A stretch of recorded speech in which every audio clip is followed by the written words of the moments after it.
juba sel ajal, kui mina tulin Nordeconi tööle, siis sai nagu ka nõukogu liikmete ja omanikega tol ajal mitte börsiettevõttes, nende hulk oli tunduvalt väiksem, eks ole, läbi räägitud ühed sellised väga selged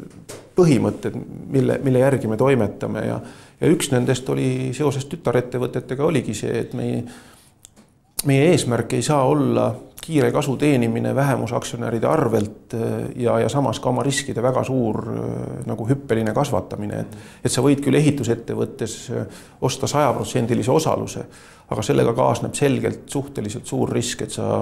moel või teisel kaotad endiste omanike toe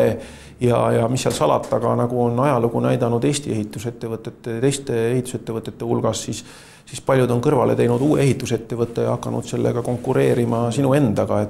et ehitusäri on paraku selline suhete äri, inimeste, nende oskuste, teadmiste äri ja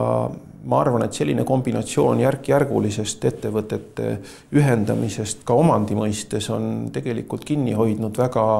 professionaalseid ja väga tublisid ettevõtte omanike juhte, kes on panustanud siis juba ühiselt enamusaktsionäriga selle väärtuse kasvatamisse ja siis nautinud juba vilju, kui tegelikult koos väärtus on kasvatanud oma osaluse müügist ikkagi teeninud, ma arvan, tunduvalt rohkem kui selle esimese enamusosaluse müügist. Et see on olnud üks see printsiip, et võitjad peavad olema kõik, nii suuremad kui väiksemad ja ma arvan, et 80% juhtudest on ta ka edu toonud.